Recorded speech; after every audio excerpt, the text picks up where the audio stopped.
A ver, pensemos en algo.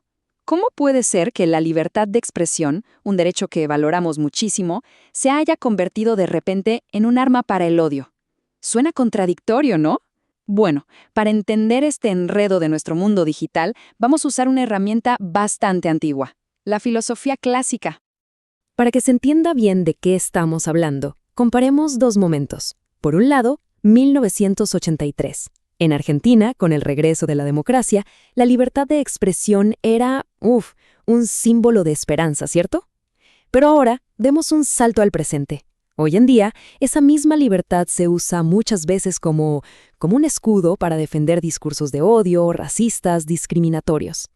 Entonces, claro, la pregunta cae de Maduro. ¿Qué nos pasó en el medio? ¿Cómo es que un derecho que nos liberó terminó siendo la excusa perfecta para dividirnos? Bueno, de eso se trata este análisis, de desarmar esa pregunta. Empecemos a desarmar esto.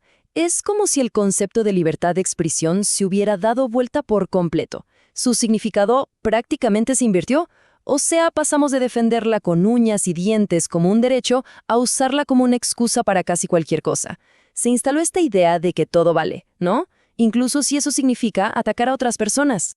¿Y dónde pasa todo esto? Bueno, el principal campo de batalla, sin duda, son las redes sociales. Es que el anonimato o la sensación de anonimato que dan crea este espacio donde parece que no hay límites, que no hay reglas, y claro, esta libertad así, sin barreras, es el terreno perfecto para que el derecho a opinar se termine distorsionando por completo.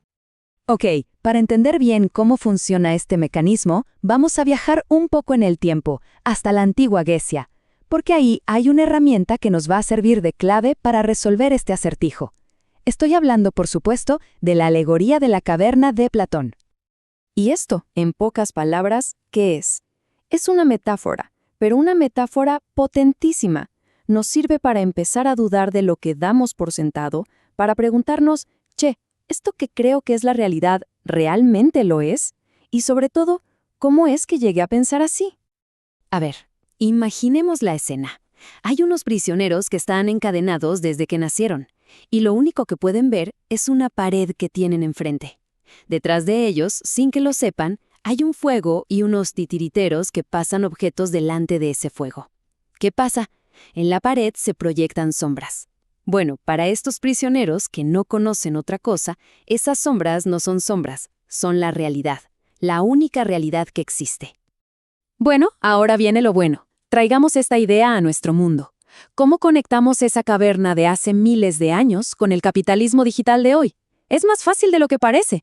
La respuesta la tenemos en nuestras pantallas. Es que la cuenta es muy pero muy sencilla. En las redes sociales, la visibilidad es una mercancía. Se compra y se vende. Si pagas más, tu mensaje le llega a más gente. Punto. Y acá viene lo importante. No importa para nada si ese contenido es bueno, malo, verdadero o falso. No importa. Y acá es donde todo hace clic. Hagamos la comparación directa.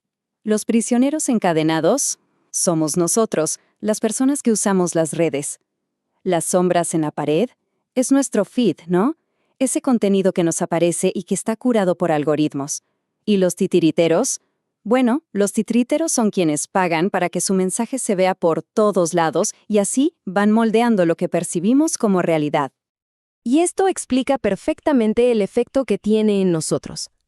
Porque estamos consumiendo un contenido que, en el fondo, se nos está imponiendo. Pero no nos damos cuenta.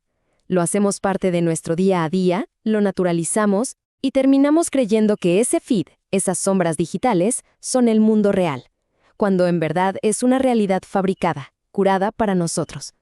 Pero bueno, la pregunta es, ¿por qué hacen esto los titiriteros modernos? ¿Cuál es la lógica que tienen? Para entender eso, necesitamos otra ayuda filosófica. Vamos a traer a Michel Foucault, que es clave para entender las relaciones de poder que se esconden detrás de estas sombras. Foucault tenía una idea muy potente. Decía que el poder no es solo algo que te prohíbe cosas, que reprime, no. El poder, sobre todo, produce. ¿Y qué produce? Produce normas. Nos dice cómo deberían ser las cosas, los cuerpos, qué es normal y qué se sale de esa norma.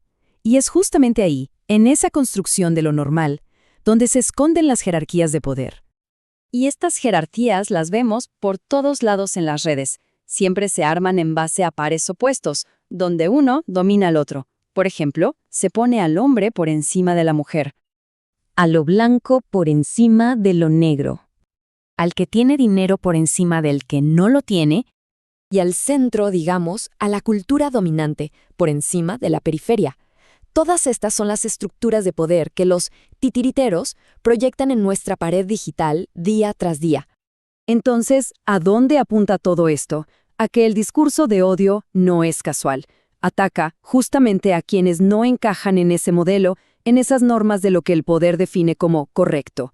Un ejemplo clarísimo es la comunidad LGBT. Históricamente se la consideró una enfermedad. ¿Por qué? Porque no encajaba en la norma. Y hoy sigue siendo uno de los blancos preferidos de estos ataques. Ok, hasta ahora analizamos el problema. Entendimos cómo funciona esta caverna digital. Pero la gran pregunta es, ¿se puede salir de ahí? Y la buena noticia es que según la filosofía, sí, hay una salida. Y la llave para encontrarla es el pensamiento crítico. Esa es la herramienta que tenemos para empezar a romper las cadenas. Y bueno, ¿cómo hacemos? ¿Cuáles son esas herramientas para el escape? Lo primero y más importante es formar un pensamiento crítico. O sea, aprender a leer la realidad, a ver qué hay detrás de las sombras. Lo segundo es aprender a deconstruir los discursos de odio, entender cómo funcionan, cuál es su lógica, para poder desarmarlos. Y en todo esto, la educación es la base de todo. La educación en derechos humanos, por ejemplo, o la educación sexual integral, son claves porque nos dan el marco para pensar un mundo diferente, uno basado en el respeto. Es que al final, de eso se trata la educación, de darnos las herramientas para analizar lo que vemos, para poder decir, a ver, ¿quién está diciendo esto? ¿Quiénes son los titiriteros acá? Nos enseña a separar los argumentos de la paja, a evaluar si lo que nos dicen tiene sentido o si son solo más sombras en la pared, diseñadas para que sigamos encadenados.